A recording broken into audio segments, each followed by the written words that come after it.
चला आता आजच्या लेक्चरमध्ये आपण कालच्या पुढचा पार्ट घेणार आहे. ठीक आहे, बघू आपण आता काल कुठपर्यंत आलो होतो बरं. आपण कुठपर्यंत आलो होतो आठवा.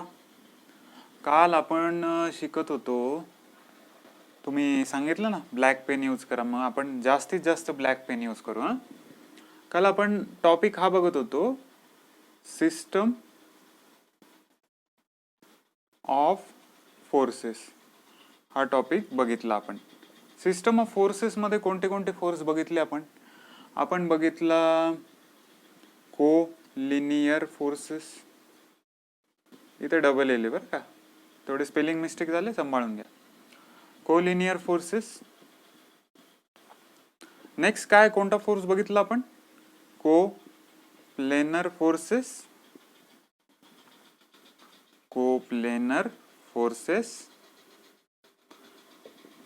तिसरा कोणता बघितला आपण, कॉन्करंट फोर्सेस. कॉन्करंट फोर्सेस आठवत आहे ना, नसेल आठवत नो टेन्शन, मी तुम्हाला रिवाइज करून देतो. तिसरा आपण बघितला कॉन्करंट फोर्सेस. चौथा काय, non concurrent forces. Non concurrent forces. ठीक आहे. आता याच्या पुढचे जे प्रकार आहेत ते कसे पडतात आणि हे फोर्सेस जर कोणी विसरला असेल ते काय, ते एकदा थोडक्यात सांगून देतो. कोलिनियर फोर्सेस काय असतात, जे फोर्सेस एकाच लाईन ऑफ ऍक्शन वर असतात त्याला आपण काय म्हणतो, को लिनियर फोर्सेस. लिनियर असतात, लिनियर म्हणजे सरळ, एकाच लाईन ऑफ ऍक्शन मध्ये हे फोर्स ऍक्ट करतात, त्याला आपण काय म्हणणार, को लिनियर फोर्सेस. ठीक आहे. नेक्स्ट को प्लेनर, जसं सांगितलं एकाच प्लेन मध्ये लाय करतात. हा जर आपला क्यूब असेल तर कोणत्याही एका प्लेनवर जर फोर्सेस लाय करत असतील तर ते को प्लेनर फोर्सेस आपण त्याला म्हणतो. आता याच्यामध्ये मी दोन प्रकार तुम्हाला सांगितले होते, कोणते ते, लाईक पॅरलल आणि दुसरा अनलाईक पॅरलल. दोन्ही सिस्टम ऑफ फोर्सेस म्हणजे सगळ्या फोर्सेसचं डायरेक्शन सेम असलं आणि ते पॅरलल असले तर आपण त्याला काय म्हणतो, लाईक पॅरलल कोप्लेनर फोर्सेस. दुसरं, सगळ्या फोर्सेसचं डायरेक्शन सेम नसेल, जसं एक वर तर दुसरा खाली असा असेल तर आपण त्याला काय म्हणतो, अनलाईक पॅरलल कोप्लेनर फोर्सेस. हे असे झाले एकाच डायरेक्शनचे लाईक पॅरलल एलपी, आणि एकाचं असं, दुसऱ्याचं असं, तिसऱ्याचं असं, अजून कसंही असलं याला आपण म्हणणार अनलाईक पॅरलल. आणि ते जर एका प्लेन मध्ये असतील तर हा झाला लाईक पॅरलल कोप्लेनर फोर्स, हे झाले अनलाईक पॅरलल कोप्लेनर फोर्स. ठीक आहे. नेक्स्ट कॉन्करंट फोर्सेस बद्दल एका वाक्यात सांगतो, जे फोर्सेस एका पॉइंटला मीट होतात या सगळ्या फोर्सेसला आपण म्हणतो concurrent. Concurrent means which meets at a single point. एका सिंगल पॉइंटला जे मीट करतात त्याला आपण म्हणतो concurrent forces. Non concurrent forces काय असतं, non concurrent forces which does not meet at a single point. आता हे फोर्सेस जर बघायला गेले, हे कोणतेही एका पॉइंटला तुम्हाला भेटताना दिसतील का, नाही दिसत. त्याच्यामुळे या फोर्सेसला आपण म्हणतो नॉन कॉन्करंट, एका पॉइंटला भेटत नाही, नॉन कॉन्करंट फोर्सेस याला आपण असं म्हणतो. ठीक आहे. आता याच्यानंतर ना काही काही पुस्तकामध्ये काय दिले ते पण सांगून देतो. काही काही पुस्तकांमध्ये ना अजून फोर्सेसचे टाईप वाढवलेत. कसे वाढवलेत ते आता बघा, तुम्हाला मी इथल्या इथं ते टाईप बनवून दाखवतो. ठीक आहे.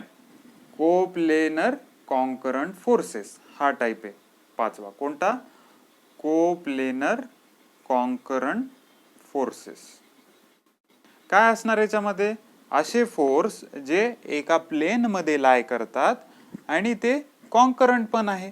म्हणजे जर मी इथं मी काढतो, हे कोप्लेनर कॉन्करंट फोर्सेसची फिगर मी इथे काढतो. सपोज फोर्सेस असे असले, काय हे फोर्सेस या पूर्ण प्लेनवर लाय करतात म्हणजे ते काय झाले, कोप्लेनर झाले. आणि ते एका सिंगल पॉइंटला सुद्धा मीट करतात, त्याला आपण काय म्हणणार, कोप्लेनर कॉन्करंट फोर्सेस. दुसरा type coplanar non concurrent forces. पहिला काय होता, कोप्लेनर कॉन्करंट, तो मी इथं लिहिला. पुढचा टाइप काय असणार, coplanar non concurrent forces.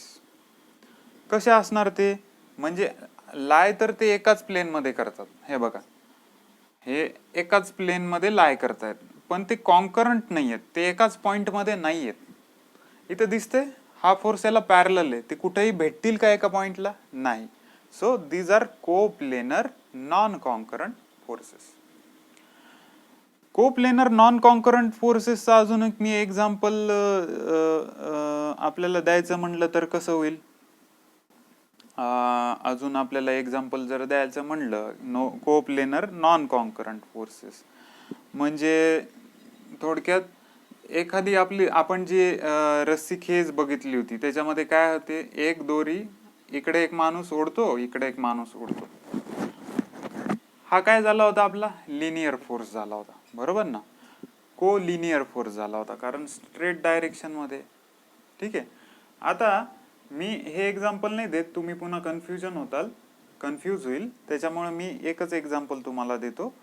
Coplanar non कॉन्करंटचं फोर्सेसचं example असं आहे की कोणत्याही एका प्लेन मध्ये जर असे फोर्स असतील की जे कॉन्करंट नाही आहेत, जसं या प्लेन मध्ये हे दोन फोर्सेस कोप्लेनर तर आहेत, lies in single plane, but they are not concurrent, they are not meeting at a single point. That's why it is called as a coplanar non concurrent forces. ठीक आहे. Type कोणते कोणते पाहिले आपण आता, coplanar concurrent forces, coplanar non concurrent forces. आता पुढे काय येऊ शकतं, कोप्लेनर झालं तर फोर्सेस अजून काय असतात, नॉन कोप्लेनर पण असतात. मग आता पुन्हा त्याचे दोन टाईप होतील, नॉन कोप्लेनर कॉन्करंट फोर्सेस. सातवा टाईप काय, नॉन कोप्लेनर कॉन्करंट फोर्सेस. म्हणजे असे फोर्स, याची फिगर मी इथे काढतो. सपोज हे आपले 3 डायरेक्शन आहेत, हे झालं एक्स, हे झालं वाय, हे झालं झेड. तर या 3 डायरेक्शन मध्ये आपल्याला काय बघायचंय, नॉन कोप्लेनर कॉन्करंट फोर्सेस. म्हणजे जर एखादा फोर्स इथून इथे आणि एक फोर्स इथे असा लाय करत असेल, म्हणजे एक्स डायरेक्शननी एक फोर्स असा तिरपा, दुसऱ्या डायरेक्शननी एक असा तिरपा आणि या डायरेक्शननी एक असा तिरपा, असा जर फोर्स असेल तर त्याला आपण काय म्हणणार, non coplanar but concurrent forces. याचं एक्झाम्पल देऊ तुम्हाला लाईव्ह. आपलं ट्रायपॉड माहिती आहे तुम्हाला, ट्रायपॉड जे सर्वेला आपण ट्रायपॉड यूज करतो बघा. तर या ट्रायपॉडचं कसं असतं, हा जो लेग आहे त्या हा डायरेक्शनने असतो, म्हणजे या फळ्याचा आत जे डायरेक्शन आहे त्याने एक पाय इकडनं असतो, एक पाय इकडनं असतो, आणि हे तीनही पाय कुठे भेटतात, लेग कुठे भेटतात, एका पॉइंटला. दॅट्स वाय ट्रायपॉड जे आपण सर्वेला वापरतो ना, that is an example of non coplanar concurrent forces. आणि लास्ट टाईप उरला, कोणता उरला तो, non coplanar non concurrent forces. म्हणजे ते फोर्सेस प्लेन मध्ये सुद्धा नाही आहेत एका, आणि ते एका पॉइंटला सुद्धा भेटत नाही. इथे फिगर काढतो मी. सपोज हे आपले एक्स वाय, तर आता हे फोर्सेस एका प्लेन मध्ये पण नाही आहेत. म्हणजे जर एक फोर्स इथे असला तर दुसरा फोर्स इथे, वेगवेगळं प्लेन आहे ना. ठीक आहे, नाही वेगवेगळं नाही येणार ते प्लेन, कारण हे प्लेनच मी काय दाखवतोय तुम्हाला, एक्स वाय प्लेन दाखवतो. तुम्हाला जरा वेगळे प्लेन दाखवावं लागतील. एक मिनिट. कोणता टाईप आहे आपला, नॉन कोप्लेनर नॉन कॉन्करंट. इथे लिहितो पहिले, non coplanar non concurrent forces. तर हे non coplanar non concurrent forces काय असतात की, सपोज मी जर असा क्यूब काढला तर हे फोर्सेस एक इथे, हा फोर्स असा आहे, हा फोर्स असा आहे. म्हणजे जर मी याला पी नाव दिलं, याला क्यू दिलं, याला पी क्यू एस म्हणू, ठीक आहे ना, चालतं ना. याला पी क्यू एस नाव दिलं, तर हे पी क्यू एस चा जर विचार करायला गेलं तर हे फोर्स सगळ्यात पहिले तुम्हाला एक दिसतंय, हे फोर्स कुणालाही कोणता फोर्स एका पॉइंट मध्ये भेटतोय का, याला असं प्रोजेक्ट नाही करायचं बरं का, याला थोडं मागं घेऊ असं नाही करायचं काही. सध्याच्या कंडिशनला असं भेटताना दिसतंय का? नाही दिसत आहे. तर हे फोर्सेस एका पॉइंटमध्ये मीट होण्याचे चान्सेस नाही आहेत. That's why it is non concurrent. यांचे प्लेन पण सेम आहेत का? याचा हा प्लेन आहे, याचा हा प्लेन आहे, याचा असा वरचा प्लेन आहे. That's why these are the forces which are having non coplanar non concurrent force system. एकदा पुन्हा 2च मिनिटात रिवाइज करून देतो, पुढचा पार्ट बघू आपण. आपण आज काय बघितलं आल्या आल्या? आपण ना कालचा पार्ट प्लस आजचा नवीन पार्ट बघितला. आपण काल काय बघितलं होतं? सिस्टम ऑफ फोर्सेसला स्टार्ट केलं होतं. त्याच्यामध्ये आपण कोलिनियर, कोप्लेनर आणि कॉन्करंट बघितलं होतं, बरोबर ना? Collinear Lai in a same line of action. एकाच लाईन ऑफ ऍक्शनवर जे लाय करतात त्याला आपण म्हणतो कोलिनियर. जे एका प्लेनवर लाय करतात, एकाच प्लेनवर, त्याला आपण म्हणतो कोप्लेनर. जर ते सेम डायरेक्शनने असतील तर लाईक पॅरलल कोप्लेनर फोर्सेस, वेगवेगळ्या डायरेक्शनने असतील तर अनलाईक पॅरलल कोप्लेनर फोर्सेस. तिसरा concurrent force system. Concurrent means which meet at single point. जर फोर्सेस एका सिंगल पॉइंटला मिळत असतील then it is called as a concurrent. आता या 2 फोर्सवरनं अजून 2 टाईप पडल्या, कोप्लेनर, कॉन्करंट फोर्स सिस्टम. नावातच आहे त्याच्या, एकाच प्लेनमध्ये जे एकाच पॉइंटमधनं पास होतात त्याला आपण काय म्हणणार? Coplanar, concurrent. दुसरा टाईप पडतो कोप्लेनर नॉन कॉन्करंट. एकाच प्लेनमध्ये आहेत बट ते एका पॉइंटमधनं पास होत नाहीत. जसं मी इथे एक्झाम्पल दिलं, हे एकाच प्लेनमध्ये आहेत पण ते एका पॉइंटमधनं पास होत नाहीत, ते पॅरलल आहेत. So that's why it is called as a non coplanar, sorry, that's why it is called as a coplanar non concurrent forces. ठीक आहे. पुढचा टाईप आहे नॉन कोप्लेनर कॉन्करंट. म्हणजे प्लेन त्यांचं सेम नाहीये बट दे आर कॉन्करंट. त्याच्यासाठी मी example दिलं ट्रायपॉडचं. ट्रायपॉडचे काय असतात? 3 लेग 3 डायरेक्शनने असतात, म्हणजे त्यांचे प्लेन तर वेगळेच आहेत but they join at a single point. That's why it is called as a non coplanar concurrent force system. आणि last non coplanar non concurrent, म्हणजे काहीच समान नाही आहे, वेगवेगळे प्लेन आहेत, वेगवेगळे डायरेक्शन आहेत. ठीक आहे, एका पॉइंटला ते भेटत नाहीत, त्याला आपण म्हणतो non coplanar non concurrent force system. प्रत्येक बुक मधली प्रत्येक टाईप आता इथे कव्हर झाली. इथे असं वेगळा कोणताही फोर्स तुम्हाला दिसणार नाही. ज्यावेळेस आपण एक्झाम्पलची डील करतो ना त्यावेळेस आपल्याला ना असेच उलटे पालटे शब्द वापरले जातात की काय, सतत असे वाक्य असतात, a body consist of coplanar concurrent force system. त्यावेळेस तुम्हाला इमिजिएटली क्लिक झालं पाहिजे, कोप्लेनर कॉन्करंट, एकाच प्लेनमध्ये एका पॉइंटमधून जाणारे. तर असे एक्झाम्पल सेट झाले ना, ते तुम्हाला क्लिक होण्यासाठी मी याच्यावर जास्त फोकस केला. मला वाटतं तुम्हाला सगळ्यांना हे 8च्या 8 टाईप समजले असतील. जर कुणाला काही अडचण असेल ते खाली कमेंट करू शकता, आपण तो पार्ट रिपीट घेऊ. ठीक आहे. So these are 8 types of system of forces. ठीक आहे. बघा, स्क्रीनशॉट मारायचं तर एकदा काढून घ्या.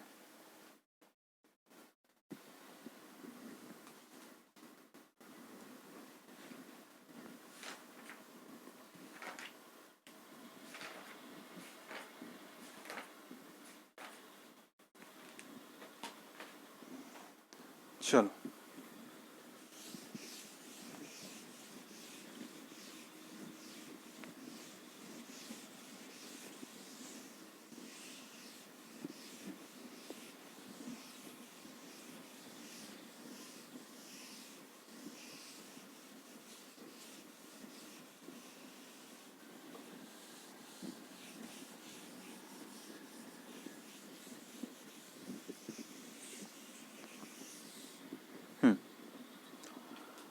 आता पुढचा इम्पॉर्टंट म्हणजे एक्झाम पॉइंट ऑफ व्ह्यू मध्ये सगळ्यात जास्त माझ्या दृष्टीने इम्पॉर्टंट असलेला पॉइंट आहे.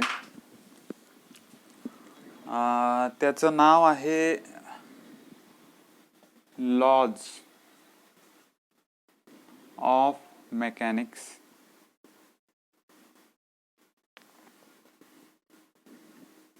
काय नाव आहे? Laws of mechanics. आता ना हा रेड कलरचा पेन आहे बरं का. 1 2 3 4 5 5 स्टार रेटिंग. म्हणण्याचा पॉइंट ऑफ व्ह्यू असा की या लॉज ऑफ मेकॅनिक्स मध्ये एक क्वेश्चन कंपल्सरी येतोच, एक क्वेश्चन 100% येतो म्हणजे येतोच. कारण लॉजच इतके आपले आहेत ना, एक 6-7 तर नक्की लॉ आहेत. आता तुम्ही एक एक एक एक आपण बघणार आहे.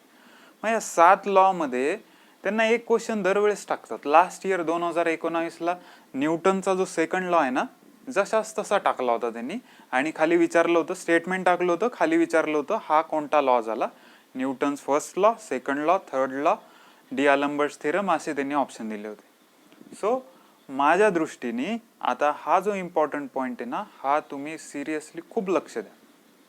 ठीक आहे. लॉज ऑफ मेकॅनिक्सला आपण चालू करतोय. मेकॅनिक्सचे काय लॉ असतात, काय नियम असतात, ते आपल्याला आता बघायचे. सगळ्यात पहिला लॉ आहे मेकॅनिक्सचा, तो आहे Newton first law. Sorry, NEW आहे वाटते, स्पेलिंग मिस्टेक होत राहतील, तुम्ही थोडं इग्नोर करा. न्यूटन फर्स्ट लॉ आपल्याला घेणं कन्सेप्टची आहे, आपल्याला इंग्लिशची इथं तरी घेणं देणं नाही, ते इंग्लिशच्या वेळेस घेणं देणं, त्यावेळेस आपण इंग्लिश शिकू. तर न्यूटन फर्स्ट लॉ काय सांगतो, एक मिनिट, कोणता पेन घेऊ, ठीक आहे ब्लॅकच घेतो.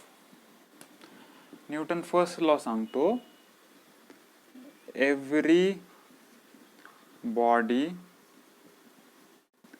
continues in its state of rest or state of uniform motion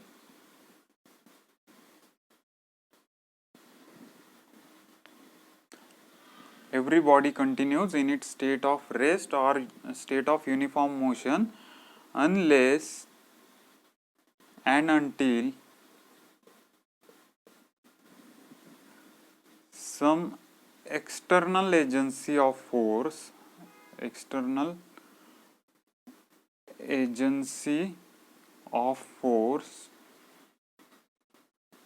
act on it. न्यूटनचं काय, मला कधी कधी काय वाटतं माहिती का, की या न्यूटनचा जन्म थोडा आपल्या अगोदर झाला काय की, ते झाला काय की म्हणजे झालेलाच आहे पाहिजे. तर याचा जन्म लवकर झाल्यामुळे ना, यांनी छोटे छोटे असे बारीक बारीक जे कॉमन सेन्स आपल्याला कळतात ते लॉ मांडले.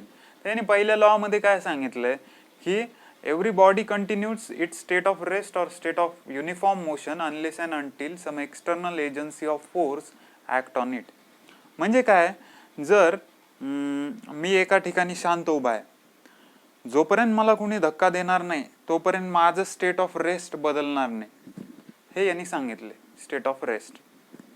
दुसऱ्या यांनी काय सांगितलंय, जर एखाद्याचं युनिफॉर्म मोशन चालू असेल, युनिफॉर्म मोशन कसं, सपोज एखादा तारा आहे, आपण जे म्हणतो ना ग्रह तारे आपल्या अंतराळात असे स्पीडनी एका डायरेक्शननी दुसऱ्या डायरेक्शनकडे जात असतात, म्हणजे युनिफॉर्मली ते एका स्पीड कॉन्स्टंट असलेल्या स्पीडनी ते जात असतात.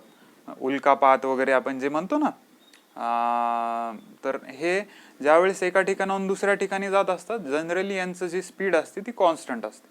तर या स्पीडला कॉन्स्टंटनेस तेव्हाच पर्यंत राहतो, ही स्पीड कॉन्स्टंट तेव्हाच पर्यंत राहते जोपर्यंत कोणी अजून फोर्स त्याच्या मागून लावला नाही, असं या लॉला म्हणायचं. सिंपल, कळालं? म्हणजे मी जर रेस्ट मध्ये, मला जोपर्यंत कोणी ढकलत नाही तोपर्यंत माझी स्टेट ऑफ रेस्टनेस ही कंटिन्यू राहील. सिमिलरली एखादं कॉन्स्टंट मोशन मध्ये असेल, त्याचं मोशन तेव्हाच वाढेल जोपर्यंत त्याला कोणी बाहेरून अजून फोर्स एक्झर्ट करत नाही. हे लॉला तेच म्हणायचं. लॉ काय आहे, वाक्य महत्वाचं आहे, वाक्याकडे नीट लक्ष द्या. हे वाक्य जशाच तसे एक्झाम मध्ये विचारू शकतात. Every body continues its state of rest or state of uniform motion unless and until some external agency of force act on it. This is what the first law. Meaning कळाला काय बोललो मी? State of rest बदलत नाही आणि state of motion पण बदलत नाही unless कोणता एक्सटर्नल फोर्स बॉडीला लागला त्याच्याशिवाय बदलत नाही. ठीक आहे, हे आपल्या न्यूटनला पहिल्या लॉ मध्ये म्हणायचं. मग हा पहिल्या लॉवरच कुठं थांबतो? थांबला तो न्यूटन कशाचा, मग त्यांनी अजून डोकं लावलं. त्यांनी काय डोकं लावलं, त्यांनी दुसरा लॉ काढला एक. दुसऱ्या नावला ऑब्विसली त्यांनी काय लिहिलं नाव, न्यूटन्स सेकंड लॉ. त्यांनी दिलं का कोणी दिलं माहित नाही, but there is a law, Newton's second law. ठीक आहे. आता हे न्यूटन्स सेकंड लॉ काय आहे तो आपण बघूया. आता न्यूटन्स सेकंड लॉ काय म्हणतो,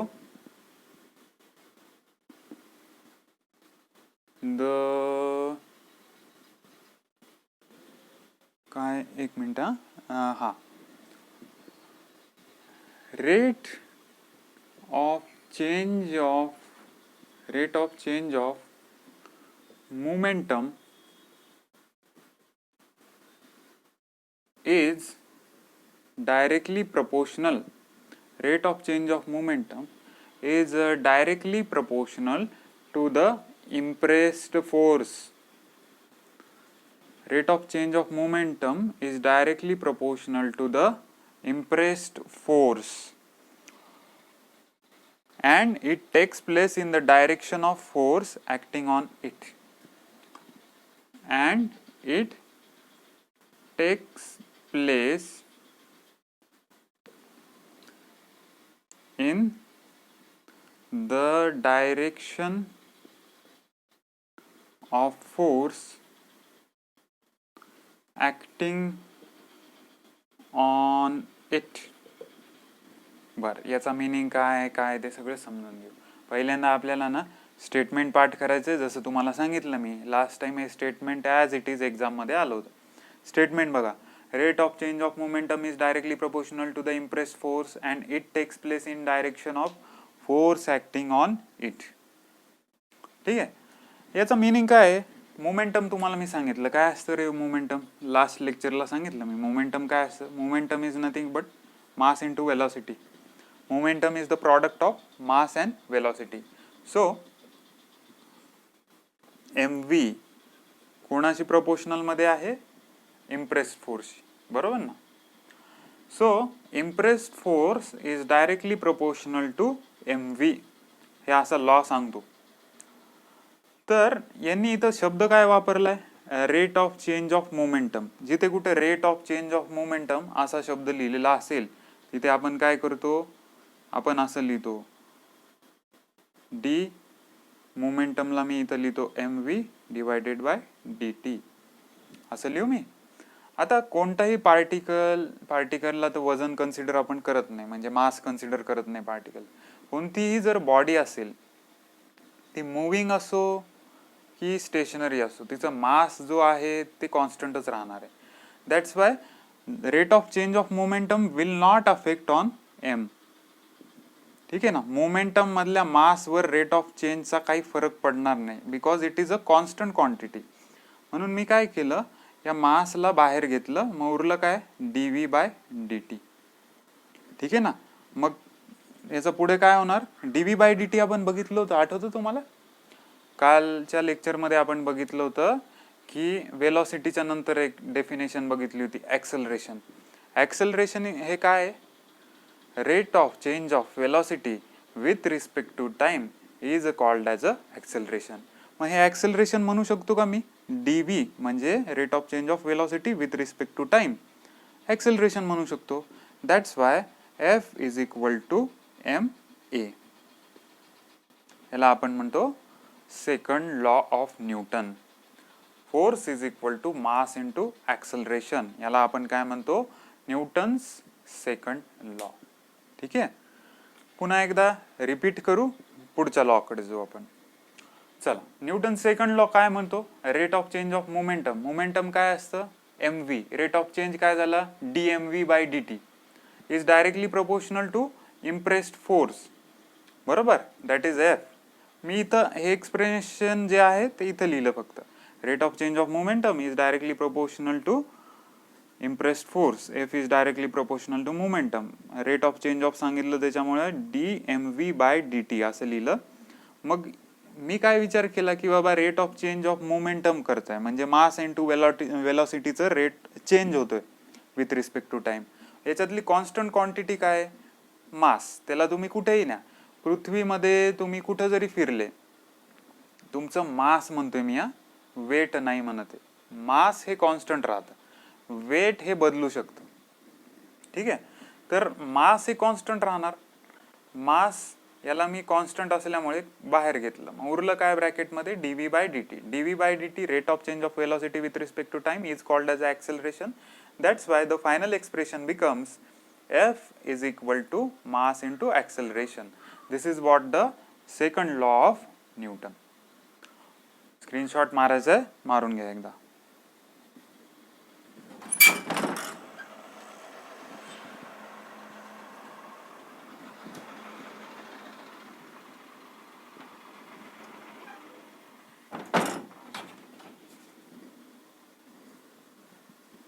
ठीक आहे.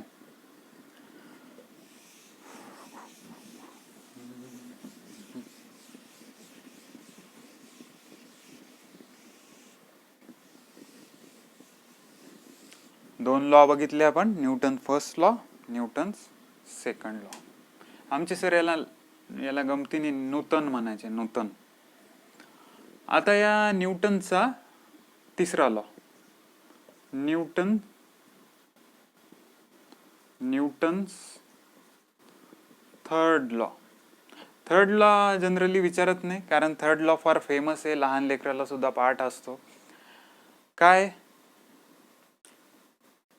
काय असेल तिसरा लॉ? तिसरा लॉ आहे न्यूटनचा की एखाद्या बॉडीवर आपण एखादा फोर्स अप्लाय केला, then the body also apply the same amount of force in opposite direction. याला लॉ मध्ये काय म्हणतो आपण? Every action has an equal and opposite reaction. हा झाला तिसरा लॉ ऑफ न्यूटन. काय?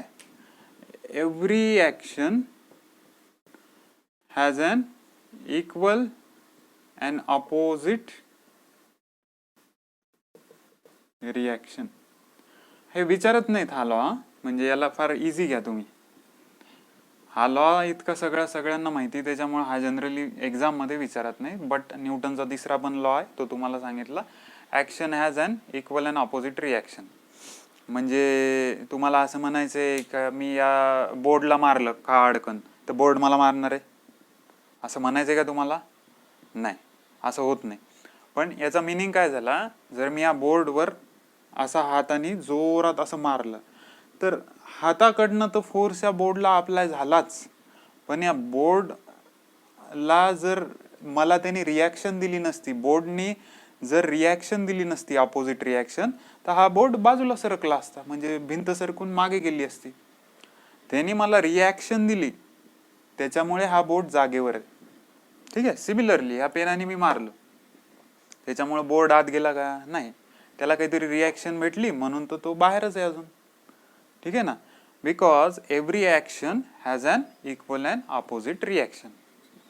सिंपल एक्झाम्पल, हे आता जे सांगितलं सिंपल एक्झाम्पल. ठीक आहे. ओके, तो हा झाला न्यूटन्स थर्ड लॉ.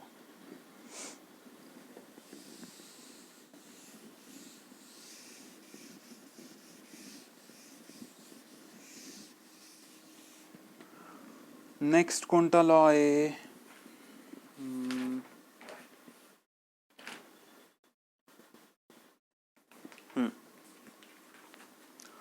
पुढचा लॉ आहे law of transmissibility of force.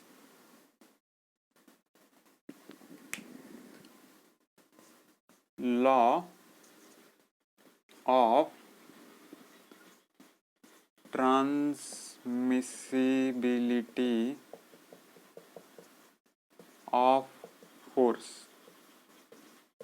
ठीक है, law of transmissibility of force.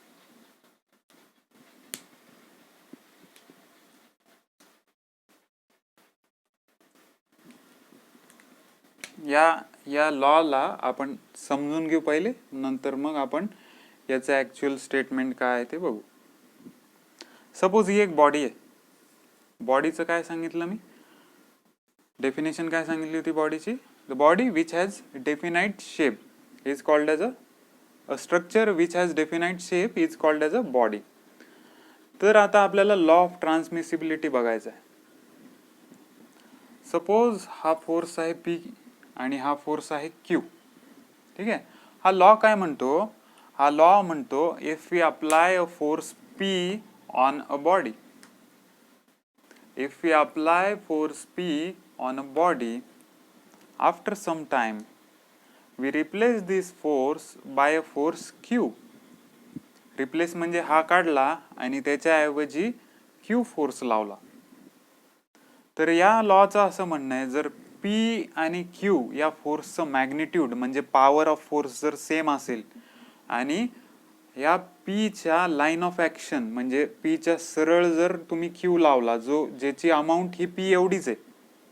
ठीक आहे. सपोज P 50 असला, Q पण 50 किलो न्यूटन असेल आणि तो या P च्या लाईन ऑफ ऍक्शन मध्ये इथे आपण लावला आणि P काढून घेतला, तर Q या पॉइंटला जो इफेक्ट देईल बॉडीला, म्हणजे जेवढं ओढू शकेल तेवढाच P नी या डायरेक्शननी इफेक्ट पडेल.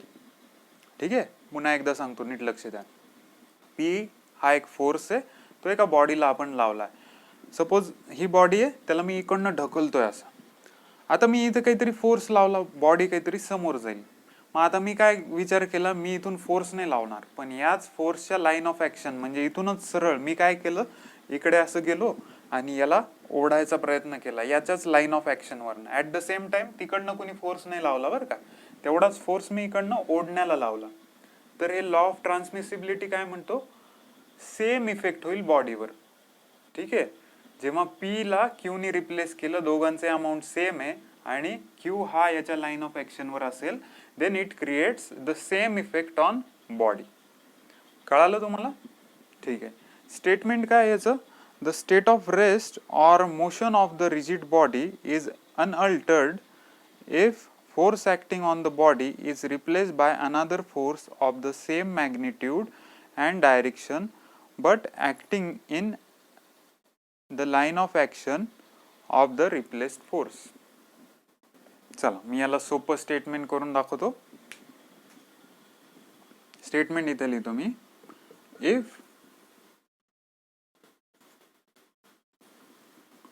if a force acting on a body is replaced by another force having same magnitude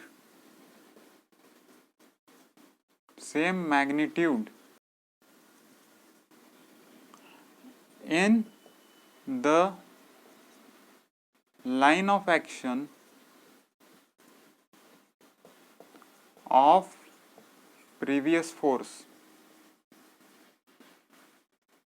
previous force, then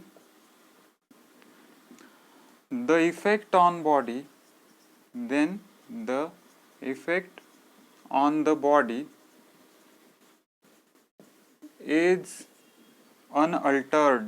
is unaltered. ठीक आहे. पुन्हा एकदा सेंटेन्स बघा काय लिहिलंय मी हे. If the force acting on a body is replaced by another force having the same magnitude and acting in the line of action of previous force, then the effect on the body is unaltered, म्हणजे बदलत नाही. ठीक आहे. हे sentence तुम्हाला law of ट्रान्समिसिबिलिटी मध्ये विचारतात. ह्याच्यातले हे जे दोन शब्द मी गोल केलेत ना, same magnitude and same line of action मध्ये जर असेल तरच बॉडीवर होणारा इफेक्ट हा बदलत नाही. सपोज हा फोर्स P मी या पॉइंटला लावला, ढकलली बॉडी, आणि तुम्ही दुसरं हा फोर्स कमी केला P आणि नंतर या पॉइंटनी ओढायला गेले, तर इथे इफेक्ट वेगळा होणार. P चा इफेक्ट हा Q च्या इफेक्टशी सेम नसणार, because it is not on the line of action. ठीक आहे.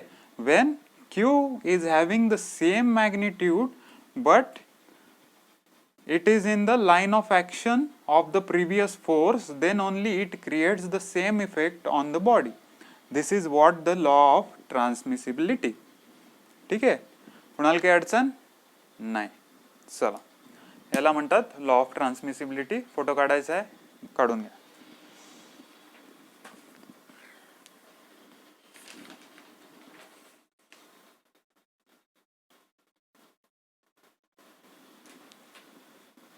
ठीक आहे.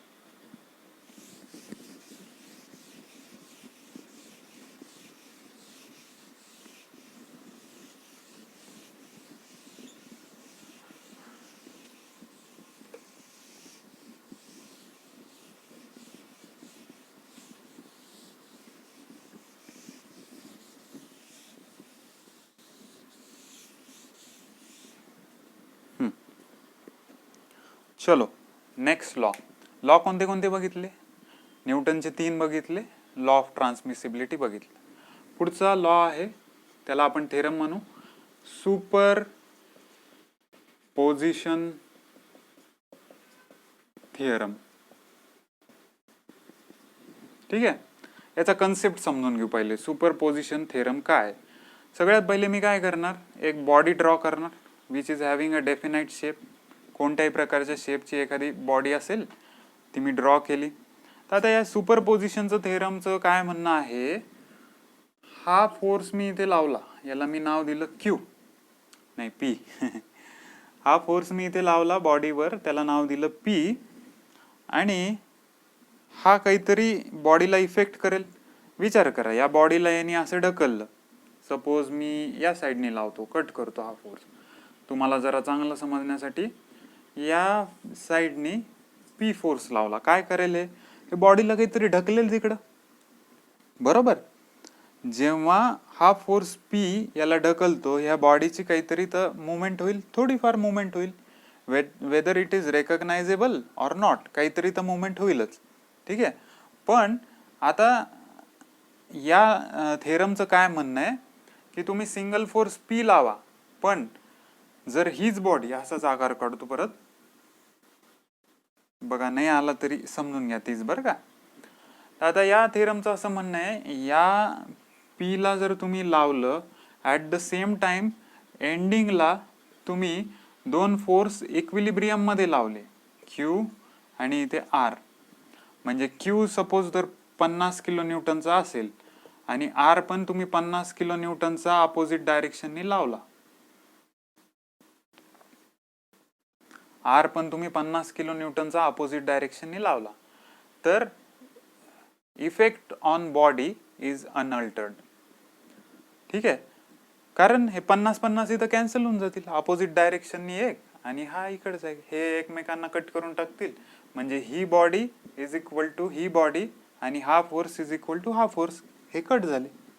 या थेरमचं काय म्हणणं आहे, when we apply the forces which are in equilibrium, then the effect on the body is unaltered. Unaltered म्हणजे अनचेंज, बरं का. अनअल्टर्ड म्हणजे unchange. If we apply force on one side, at the same time if we apply the force system which is in equilibrium, equilibrium काय असतं, equal and opposite. ठीक आहे, if we apply the forces in equilibrium, then the total effect or combined effect on the body is unchanged or is unaltered. ठीक आहे, एकदा पुन्हा last time एकदा repeat करतो, ज्यांना कळालं नसेल त्यांनी समजून घ्या. पहिले मी काय सांगणार, मी पहिले याचा कन्सेप्ट सांगणार तुम्हाला, नंतर मी वाक्य सांगणार. ठीक आहे, कन्सेप्ट काय आहे, एक बॉडी आहे, कोणती पण बॉडी घ्या तुम्ही, दरवाजा घ्या तुम्ही, हा बोर्ड घ्या, कोणतीही बॉडी घ्या, त्याला तुम्ही फोर्स लावला, त्या ड्यू टू दिस फोर्स त्या बॉडीचं काहीतरी मोशन होईल किंवा ती कॉन्स्टंट राहील, पण फोर्स तर लागतोय आणि काहीतरी इफेक्ट तर होतोय बॉडीवर.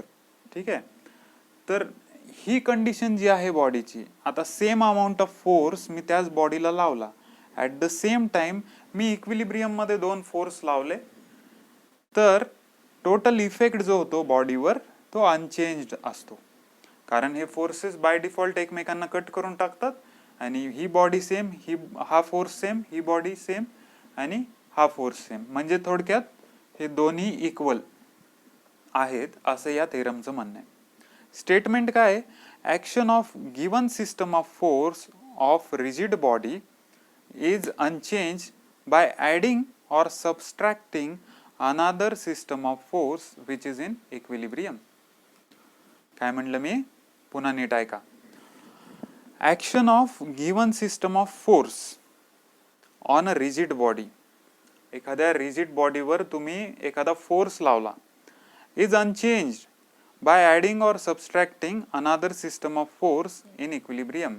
एखाद्या बॉडीवर तुम्ही फोर्स लावला आणि त्याच बॉडीवर तो फोर्स कॉन्स्टंट ठेवला आणि समोर एखादे दोन फोर्स इक्विलिब्रियम मध्ये लावले तर त्याचा इफेक्ट काहीही होत नाही. त्या इक्विलिब्रियम मध्ये लावलेला फोर्सेसचा इफेक्ट 0 होतो आणि टोटल बॉडीचा इफेक्ट हा सेम राहतो. जसं सिंगल बॉडीला तुम्ही पी लावल्यावर जो इफेक्ट राहील तोच या बॉडीचा इफेक्ट सेम राहणार.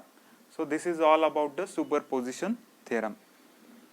हे सुपरपोजिशन थेरमचं स्टेटमेंट वगैरे जर तुम्हाला आत्ता असं बोलता बोलता लिहून नसेल घेतलं तर आपल्या टेलिग्राम चॅनलवर मी याचं स्टेटमेंट टाकतो. टेलिग्राम चॅनलची लिंक ऑलरेडी सबस्क्राईब केले भरपूर जणांनी. Civil tech SSD. ठीक आहे.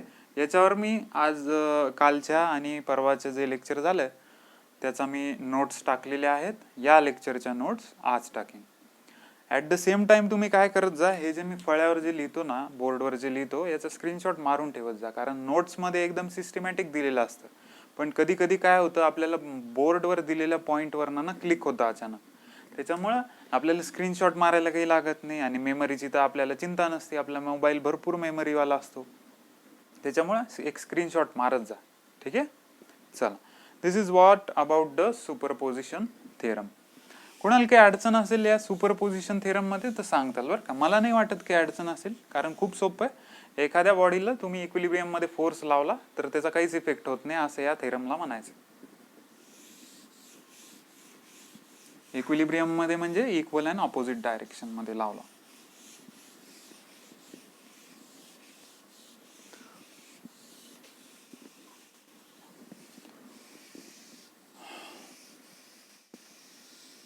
चला, पुढचा लॉ आहे आता लॉ ऑफ पॅरलेलोग्राम. पुढचा लॉ काय आहे?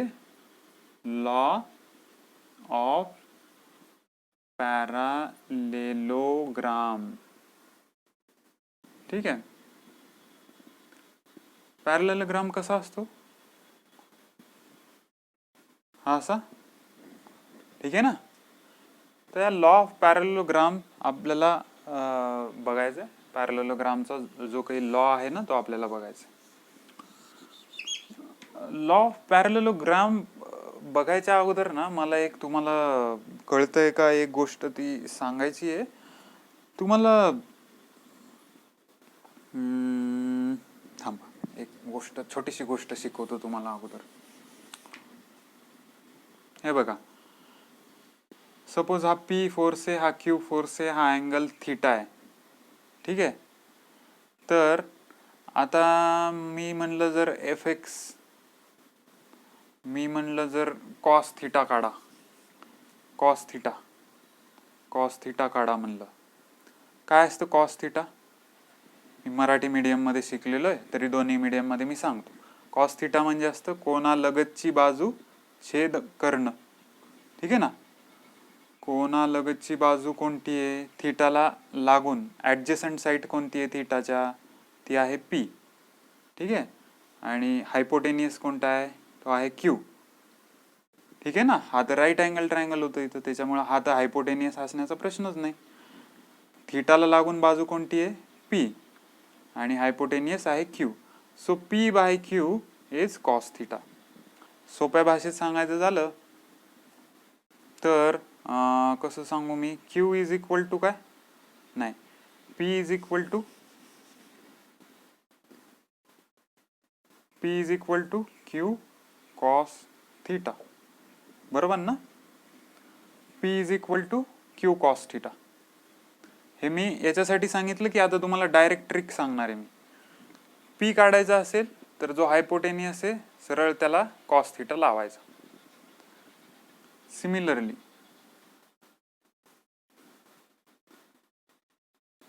हे असं असेल, हा Q आहे, हे P आहे, R म्हणू आपण, आणि थीटा इथे आहे. ठीक आहे. आता मी तुम्हाला म्हणलं P काढा.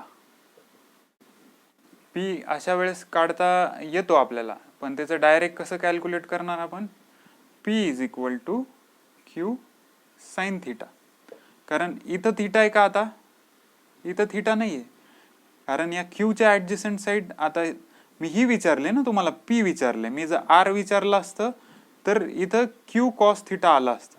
मी आर ची व्हॅल्यू नाही विचारली, मी तुम्हाला पी ची व्हॅल्यू विचारली, इन टर्म्स ऑफ थिटा विचारली, बरोबर ना. बर, याला सोपं लक्षात कसं ठेवायचं, मी आता ट्रिक सांगतो बरं का तुम्हाला.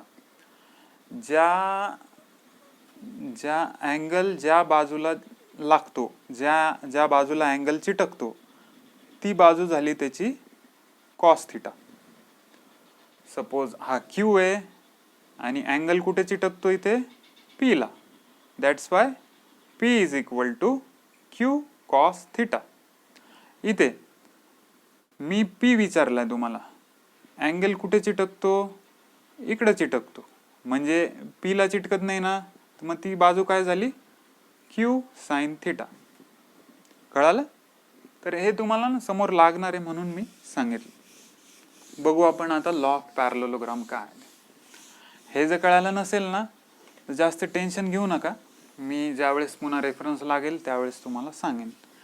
हे तुम्हाला माहिती असावं याच्यासाठी थोडंसं तुम्हाला समजून सांगितलं. Law of parallelogram. Law of parallelogram काय सांगतो, if the two sides, suppose if the two forces acting simultaneously, which are P and Q, if the two forces acting simultaneously on the body at a point, then the resultant is shown by R. ठीक आहे, सोप्या भाषेत सांगतो, दोन force एकाच point मधून निघतायत आणि त्याचा रिझल्टंट म्हणजे काय असतो, हे जे दोन फोर्स जे आहेत ना याचा कंबाईन इफेक्ट जो असतो ना त्याला म्हणतात रिझल्टंट. रिझल्टंट तुम्हाला सांगायचंच राहिला माझा. रिझल्टंट काय असतं, आता एखाद्या बॉडीवर ना हे दोन फोर्स अप्लाय होतात. सपोज ही बॉडी आहे, याला हा एक फोर्स इथून अप्लाय होतो, हा एक फोर्स इथून अप्लाय होतो. तुम्ही एक इमॅजिन करा, तुमचा एक जण हात ओढतोय आणि एक जण केस ओढतोय. ठीक आहे, मग तुम्ही काय होणार, केसानी वर ओढला जाणार आणि हात ओढल्याने समोर ओढला जाणार. पण या दोन्ही फोर्सचा जो कंबाईन इफेक्ट असतो ना त्याला म्हणायचं रिझल्टंट. म्हणजे तुम्ही धड वरही नाही उचलल्या जाणार ना एक्झॅक्ट समोरही जाणार नाही, तुम्ही तिरप्या डायरेक्शनने जाणार. So resultant is the combination of all forces. या दोन्ही फोर्सेसला एकत्र करून जो फायनल फोर्स तयार होतो त्याला आपण म्हणायचं रिझल्टंट. ठीक आहे, resultant is the combination of all the forces acting on the body. ठीक आहे, येऊ आपण आता लॉ ऑफ पॅरलेलोग्रामवर. लॉ ऑफ पॅरलेलोग्रामचं स्टेटमेंट काय, एकदा मी स्टेटमेंट सांगतो. If the two forces acting simultaneously on a body acting at a point represented in magnitude and direction by the two adjacent sides of parallelogram, then their resultant is represented by the magnitude and direction by the diagonal of the parallelogram which passes through point of intersection of the two side representing the forces. हे एवढं सोपं याचं statement आहे. कळालं असेल सगळ्यांना, कळालं ना, 100% कळालं असणार. किती सोपं आहे एकदम. आपल्या लाईनच्या लाईन अशा 10 फूट वरून गेल्या असतील डोक्याच्या की अरे हे काय चाललंय, लॉ ऑफ पॅरलेलोग्राम काही कळत नाहीये. ठीक आहे ना, मला ते लगेच कळालं की एवढं मोठं सेंटेन्स ज्यावेळेस असतं ना त्यावेळेस काय असतं माहिती का, सगळ्यात महत्वाचा पार्ट असतो की हा असतो सगळ्यात इम्पॉर्टंट. लॉ ऑफ पॅरलेलोग्राम हे एक्झामच्या दृष्टीने इम्पॉर्टंट आहे. याच्यावर तुम्हाला एक तर क्वेश्चन येणार नाहीतर हा लॉ विचारला जाणार. ठीक आहे, आता सोप्या भाषेत आपण ट्राय करू. If the two sides of the parallelogram represented by magnitude and direction. मी तुम्हाला स्टार्टिंगलाच इथं दाखवलं बरं का पॅरलेलोग्राम कसा असतो. रेड पेन नाही वापरत. हे बघा पॅरलेलोग्राम कसा असतो, हा असा असतो ना. ठीक आहे, आता या दोन साइड मी रब करून टाकतो बरं.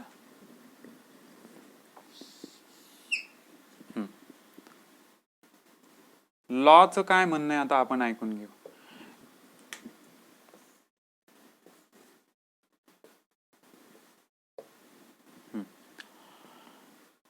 हा, याच्यामध्ये आता तुम्हाला सांगायचंय if force P and Q which are having magnitude and direction, P ला काहीतरी मॅग्निट्यूड आहे, Q ला काहीतरी मॅग्निट्यूड आहे, म्हणजे पॉवर काहीतरी असेल ना. हा या पॉइंटला इकडे ओढतोय, Q या पॉइंटला इकडे ओढतोय. ठीक आहे. If the force P and Q are having some magnitude and direction represented by the two sides of parallelogram. Suppose आपण कन्सिडर केलं की या दोन पॅरलेलोग्रामच्या साईड आहेत. मग याचा जो रिझल्टंट असेल, म्हणजे जो कंबाईन इफेक्ट होईल, त्या फोर्सला आपण म्हणतो रिझल्टंट. तर याचा जो रिझल्टंट असेल तो पॅरलेलोग्रामचा डायगोनल प्रेझेंट करतो. ओके, स्टेटमेंट ऐकून घ्या. If the two forces which are having magnitude and direction, if the two forces which are having magnitude and direction represented by the two sides of parallelogram, then the resultant represent the diagonal side of parallelogram. Then the resultant represent the diagonal side of parallelogram which are having the magnitude and direction. हा काय झाला याचा पॅरलेलोग्रामचा, हा काय झाला diagonal. Diagonal म्हणजे जे आपले ऍडजेसंट साइड सोडून दोन पॉइंटला जोडण्याचं काम जो करतो, दोन भागात जो विभाजित करतो, त्याला आपण म्हणतो डायगोनल. बरोबर. हे पतंग बघा, इकडे एक डिवाइड झालाय, इकडे एक डिवाइड झालाय, सो हा डायगोनल. लॉ काय म्हणतो, लास्ट सांगतो एकदा. If the two forces acting on a body represented with magnitude and direction, if the two forces acting on the body represented with the magnitude and direction, if we consider these two forces are the two sides of parallelogram, आपण consider करतोय P आणि Q हे जर पॅरलेलोग्रामचे दोन side आहेत, तर याचा जो रिझल्टंट असेल, या दोन फोर्सचा जो रिझल्टंट असेल, जो कंबाईन इफेक्ट देणारा फोर्स असेल, या दोन्ही फोर्समुळे जो कंबाईन इफेक्ट पडतोय त्याला आपण रिझल्टंट म्हणतो.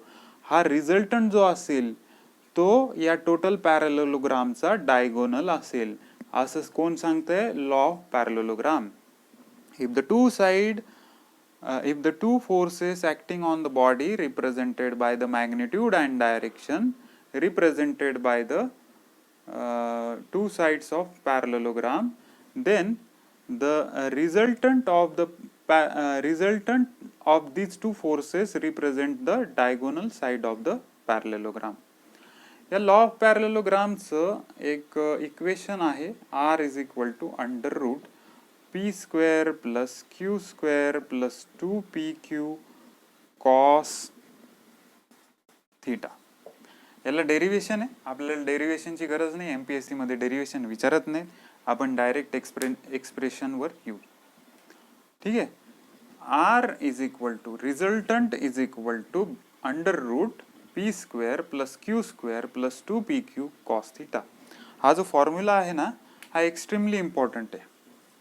हा फॉर्म्युला एक्स्ट्रीमली इम्पॉर्टंट आहे, कारण हा एक्झाम मध्ये तुम्हाला काय देतात, फोर्स देतात. P suppose 20 kilo Newton, Q देतात 30 किलो न्यूटन आणि म्हणतात काढा रिझल्टंट. तुम्हाला काय करायचंय, सिम्पली पहिले हा इथं जो अँगल आहे तो थीटा कॅल्क्युलेट करायचा आहे, आणि थीटा कॅल्क्युलेट केला की R च्या या व्हॅल्यू मध्ये थीटाची व्हॅल्यू इथे पुट करायची, PQ ची व्हॅल्यू पुट करायची, R तुम्हाला भेटून जाईल.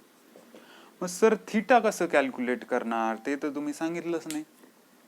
थीटा कसं कॅल्क्युलेट करायचं थोडंसं आता समोर जाऊन सांगतो तुम्हाला.